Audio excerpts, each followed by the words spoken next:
esta presentación vamos a ver los aspectos más importantes sobre el trabajo práctico de cinética química. Han visto en la teoría que la cinética química se dedica al estudio de las velocidades y los mecanismos de reacción. En particular, en el trabajo práctico nos vamos a centrar en la determinación de parámetros cinéticos de una reacción química dada. Esos parámetros cinéticos serán una constante de velocidad y un orden de reacción. La reacción que vamos a estudiar es una reacción de óxido-reducción, que implica la oxidación de una molécula orgánica, que es el etanol, la que tenemos acá, a la especie acetaldehído. Dependiendo de las condiciones experimentales, uno podría llegar a esta especie acetaldehído o incluso a especies más oxidadas.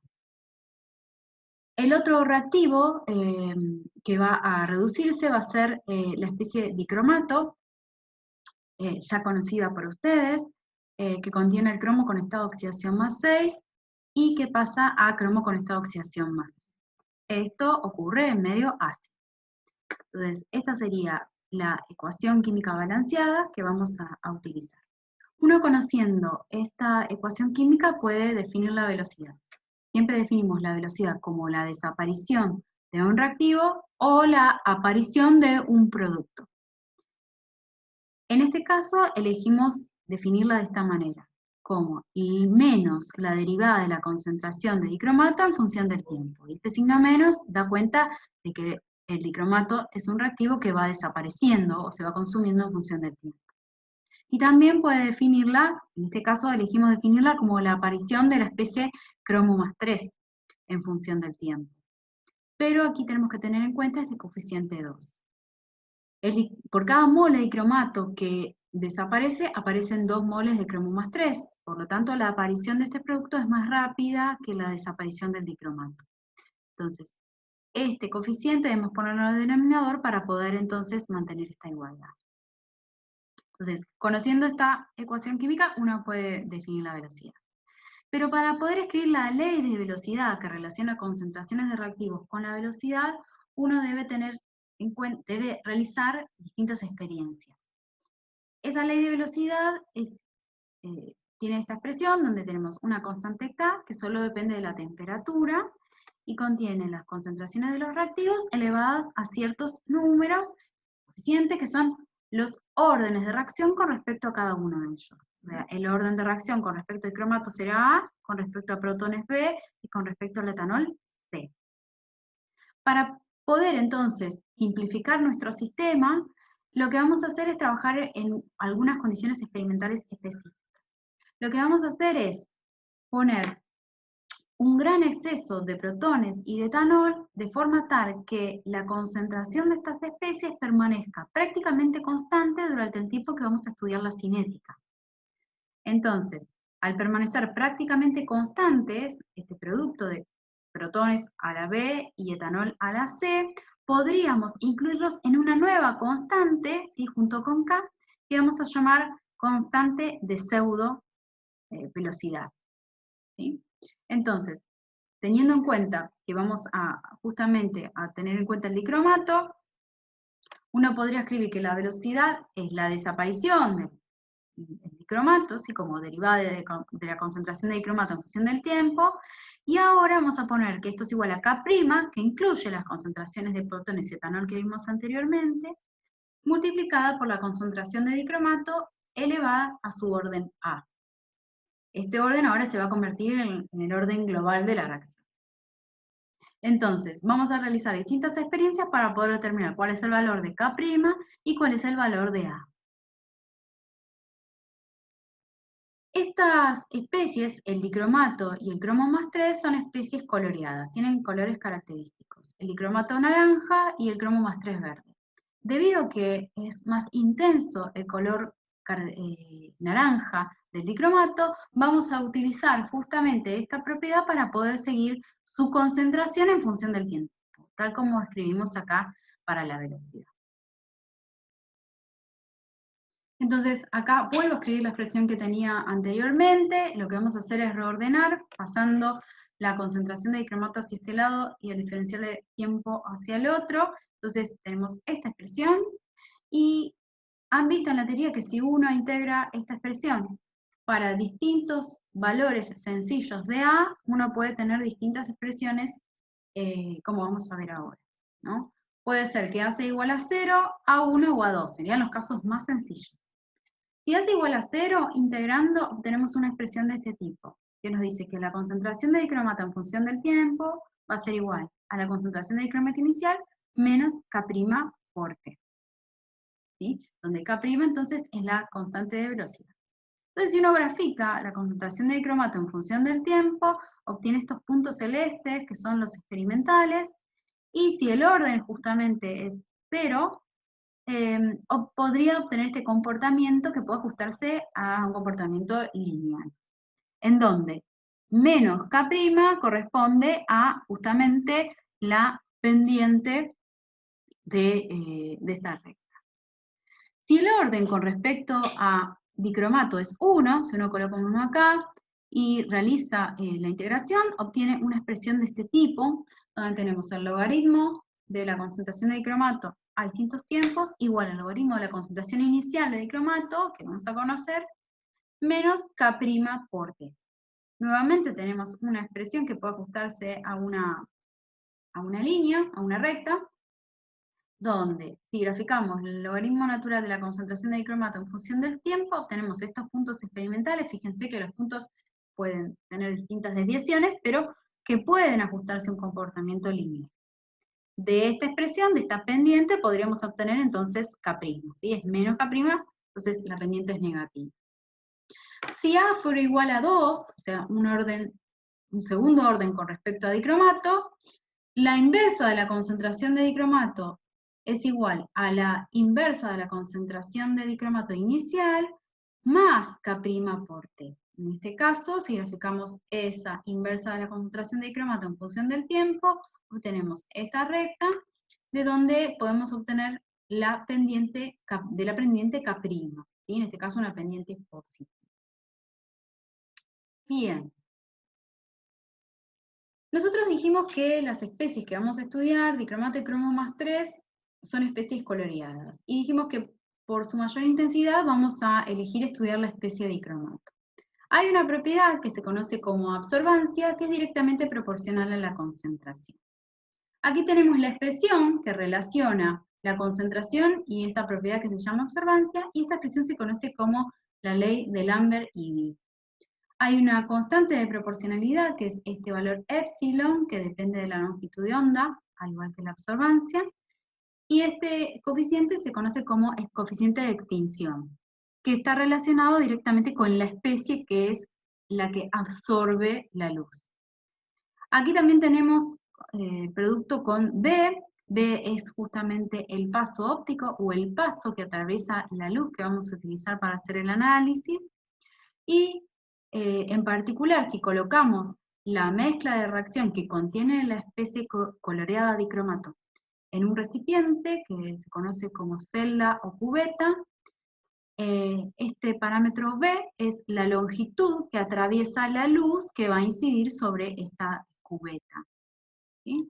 Analizando la intensidad de la luz que sale de esta cubeta una vez que ya pasó por esta mezcla de reacción, y conociendo entonces la intensidad inicial, una relación entre estas, podemos conocer cuál es la absorbancia. Y si conocemos la absorbancia, podemos conocer la concentración a través de la expresión de la ley de Lambert-Eadie. En particular, como son directamente proporcionales, la concentración y la absorbancia, directamente podríamos reescribir las expresiones que tenemos para la concentración en función del tiempo, pero esta vez poniendo absorbancias en función del tiempo. Entonces lo que obtendríamos son estas expresiones que tenemos acá. La absorbancia a distintos tiempos va a ser la absorbancia inicial menos K' por T.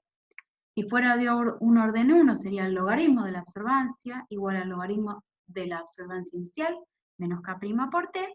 Y si fuera de orden 2, obtendríamos que la inversa de la absorbancia es igual a la inversa de la absorbancia inicial más K' por T. Entonces directamente vamos a seguir la absorbancia en función del tiempo para poder estudiar esta síntesis. El instrumento que nos va a permitir medir la absorbancia en función del tiempo se conoce como espectrofotómetro. Básicamente, estos son las partes fundamentales del espectrofotómetro. Tenemos una fuente de luz, una lámpara, que en general emite luz blanca. Esa luz blanca pasa por un monocromador que separa la luz en sus distintos componentes, ¿sí? En sus distintas longitudes de onda o colores característicos, ¿sí? Longitud de onda lambda. Entonces, esta va a ser nuestra intensidad de luz inicial, que va a incidir sobre nuestra cubeta, donde vamos a tener la mezcla de reacción. Esta cubeta tiene un paso óptico B, y el instrumento va a analizar cuál es la intensidad de luz que sale a través de un detector. Una relación entonces entre la luz que sale y la luz incidente nos va a permitir determinar cuál es la luz absorbida. Y esa luz absorbida la vamos a expresar como A, la absorbancia que depende de la longitud de onda, ¿sí? Y que es directamente proporcional a C. Entonces directamente estudiamos este parámetro. Vamos directamente a la parte experimental. Vamos a trabajar a una longitud de onda de 468 nanómetros, donde tenemos un máximo para la especie de dicromato. En el aparato tenemos un selector que nos permite trabajar en distintos rangos de longitudes de onda. Vamos a colocarlo en la posición 2, que nos va a permitir estudiar a 468 nanómetros. Vamos a hacer 3 experiencias distintas. Primero vamos a hacer una calibración a 0. O sea, queremos decirle al espectrofotómetro cuándo la absorbancia es igual a 0. Esa absorbancia igual a 0 va a estar dada por una mezcla de reacción que no contenga la especie coloreada, o sea, que no contenga la especie dicromato. Las otras especies, ¿sí?, son incoloras. Entonces, esa solución se conoce como solución blanco, ¿sí? Vamos a poner entonces el medio de reacción, que va a estar dado por ácido sulfúrico, vamos a poner la especie etanol y vamos a colocar agua. Estas cantidades que aparecen acá, con las pipetas más adecuadas y con propipeta. Y vamos a agregarlo en este orden. Esto lo vamos a agregar en un Erlenmeyer pequeño, que vamos a agitar para poder mezclar estos reactivos. Y rápidamente vamos a pasar una alícuota de Erlenmeyer a una cubeta. Esta cubeta, fíjense que tiene 2 caras lisas, que son unas caras, en este caso de cuarzo, podrían haber sido también de vidrio, porque por la longitud de onda la que vamos a estudiar, y tiene otras 2 caras que son esmeriladas. Cuando pasamos la alícuota, tenemos que limpiar las caras que son lisas, porque esas caras son a través de las cuales va a pasar la luz que vamos a hacer incidir sobre la mezcla. Entonces tienen que estar limpias. Y debemos colocar la cubeta en el portamuestra, digamos, en el portacubeta del instrumento, de forma tal que la luz atraviese las caras que son lisas. Una vez que pusimos la cubeta en el instrumento, vamos a seleccionar que esa absorbancia, el valor de absorbancia que le vamos a dar a este valor, esta calibración que vamos a hacer, va a ser igual a 0. ¿Por qué? Porque no tenemos especies coloreadas. Entonces, no va a haber nada, como no tenemos concentración de especies coloreadas, la absorbancia va a ser igual a 0. Una vez que realizamos esta calibración con la solución blanco, vamos a pasar a la segunda experiencia. En esta segunda experiencia vamos a determinar la absorbancia a tiempo 0. Para ello, lo que vamos a hacer es agregar los reactivos en estas cantidades que aparecen acá, con pipeta y propipeta cada uno de ellos, sobre otro Erlenmeyer limpio, pero fíjense que agregamos la especie de cromato, el medio ácido y agua, pero no agregamos el otro reactivo, el etanol.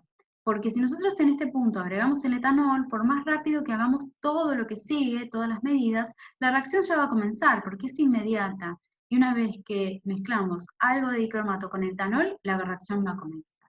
Entonces, para poder determinar bien la absorbancia a tiempo 0, o sea, la absorbancia inicial, debemos tener toda la mezcla de reacción, pero sin uno de los reactivos. En este caso, sin el etanol, porque necesitamos el dicromato para tener la especie coloreada. Fíjense que la suma de los volúmenes en estas experiencias es siempre la misma, es de 12,5 mililitros.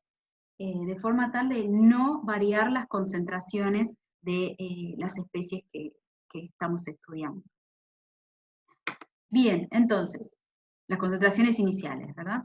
Entonces, tenemos esta mezcla que vamos a hacer en un Erlenmeyer limpio, vamos a mezclar e inmediatamente vamos a pasar una alícuota a nuestra cubeta.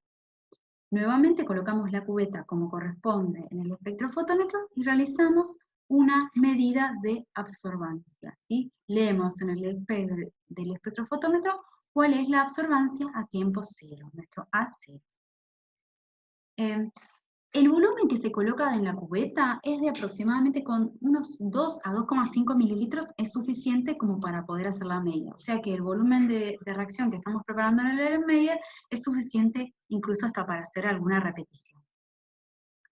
Bien, una vez que tenemos el valor de A0, vamos a realizar la experiencia de la cinética propiamente dicha. En este caso lo que vamos a tener a mano es un cronómetro que nos va a permitir seguir el tiempo. Vamos a agregar el dicromato con otra pipeta del ácido sulfúrico, luego vamos a agregar agua y por último vamos a agregar el otro reactivo, el etanol. Este etanol se agrega a lo último porque una vez que agregamos la primera gota, en el medio ácido que tenemos, la reacción entre etanol y el dicromato comienza inmediatamente. En ese punto es cuando vamos a largar el cronómetro. Y este cronómetro que vamos a largar cuando agregamos el etanol, no se va a parar hasta el final de la experiencia, ¿sí? Bien, agregamos todo al Erlenmeyer, mezclamos rápidamente a mano y pasamos una alícuota a nuestra cubeta. Colocamos la cubeta en el portamuestra del espectrofotómetro y tomamos absorbancia en función del tiempo. ¿Qué significa esto? Voy a dejar la cubeta en el espectrofotómetro y cada 30 segundos, sin parar el cronómetro, voy a leer en el display del espectrofotómetro cuál es la absorbancia. Esto lo vamos a hacer entonces cada 30 segundos por un tiempo total de 10 minutos. Y recién ahí vamos a parar el cronómetro. Una vez pasados los 10 minutos, digamos, tenemos la suficiente cantidad de puntos como para poder estudiar las cinéticas. Con los datos que tenemos, vamos a completar una tabla como esta que tenemos acá.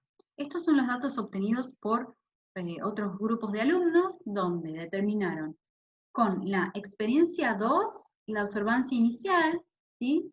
A tiempo cero, tiene un valor de 0,712, y tenemos acá cada 30 segundos, fíjense que este tiempo está en minutos, cada 30 segundos tomaron los valores de absorbancia y esto lo siguieron por unos 10 minutos. Entonces estos serían las primeras columnas, los datos experimentales propiamente dichos. Y después, a partir de los valores de absorbancia, calcularon el logaritmo de la absorbancia y la inversa para cada uno de ellos. ¿Sí? Con estos datos experimentales lo que hicieron fueron construir gráficos. Primero, construyeron el gráfico de absorbancia, que es directamente proporcional a la concentración, según la ley de Lambert-Eaton, en función del tiempo. Obtuvieron un comportamiento como este que aparece acá, y podemos ver que este es un decaimiento exponencial, y que ya esto nos da cuenta, en principio, de que no es una reacción de orden cero, ¿sí? Bien. Después graficaron el logaritmo de la absorbancia en función del tiempo y obtuvieron este comportamiento que aparece acá. Y si bien los datos tienen desviaciones, podemos ajustarlos a una recta. Por lo tanto, esto nos permite decir que el orden de reacción característico para la reacción entre dicromato y etanol, el orden de reacción con respecto a dicromato, que en estas condiciones será el orden de reacción global, es un orden 1, o de primer orden con respecto a dicromato. ¿Sí? Entonces ahí ya tenemos uno de los parámetros que queríamos estudiar. Por otro lado, otra de las cosas que nos pide o que se pretende que hagan en el trabajo práctico es determinar la constante de velocidad y el tiempo de vida medio. Y nos pide que lo hagamos de una forma analítica y de una forma gráfica. Entonces acá tenemos la forma analítica de obtener la constante de velocidad. Uno, por ejemplo, podría tomar cualquier punto experimental, como estos que tenemos acá, ¿sí? Yo en este caso elegí este valor porque era sencillo determinar el tiempo, y este valor, poniendo este valor de absorbancia, ¿sí? Que tenemos acá, en función del tiempo, ¿no? Tenemos acá el decaimiento exponencial. Entonces, despejando K', ¿sí? Y poniendo aquí los valores de absorbancia inicial que obtenemos a partir de acá o de la tabla, y para este tiempo obtenemos que K' es 0,15 minutos. Fíjense que si el tiempo lo colocamos en minutos, como esto no tiene unidades, K' tiene unidades de tiempo a la -1, en este caso minutos a la -1. De esta manera que yo elegí este punto, podríamos haber elegido cualquiera de ellos, ¿sí? Y después el tiempo medio. El tiempo medio, han visto en la teoría, que es el tiempo en el cual la concentración de un reactivo decae a la mitad. Entonces, para una cinética de este tipo, que es una cinética de orden 1, el tiempo medio era independiente de la concentración inicial, la única cinética de las que vimos que es independiente de la concentración, y la expresión que uno obtiene si coloca que la concentración decae a la mitad es una expresión de este tipo, ¿no? Para una cinética de primer orden, el tiempo de vida medio es igual al logaritmo de 2 sobre K, en este caso K', ¿sí? Y si uno coloca este valor obtenido acá, obtiene que el tiempo de vida medio es 4,6 minutos, ¿sí? Entonces eso es lo que tarda en decaer esta concentración a la mitad. También se podría obtener esto a partir de un método gráfico. ¿Cómo haríamos para obtener una constante gráficamente? Y bueno, en este caso podríamos trabajar con el gráfico que obtuvimos de logaritmo de la absorbancia en función del tiempo, ¿sí? Porque en este caso, de la pendiente, que es una pendiente negativa, podemos obtener el valor de K'. Entonces, a partir de este gráfico, con algún programa graficador o con la calculadora, uno puede ingresar los datos experimentales y obtener la pendiente. En este caso la pendiente es menos K, ¿sí? Y de esa pendiente podemos obtener el valor de acá, ¿sí? Acá en realidad la pendiente es menos K, pero el valor de K es 0,123 más menos 0,003 minutos a la menos 1. ¿Sí? Acá falta el valor de K. Fíjense que en este caso, como pude analizar todos los puntos y realizar determinar la desviación, pude asociarla a una incertidumbre a este valor de K. Pero fíjense que el valor obtenido por el método gráfico es de aproximadamente 0,12 y el valor obtenido analíticamente 0,15. Y esto se debe a la diferencia. En este caso estoy promediando, con la pendiente estoy promediando todos estos valores. Y si uno quisiera obtener gráficamente el valor del tiempo de vida medio, ¿qué tendría que hacer? Bueno, tendría que ir a un gráfico de absorbancia o concentración en función del tiempo. En este caso, la absorbancia, ¿sí?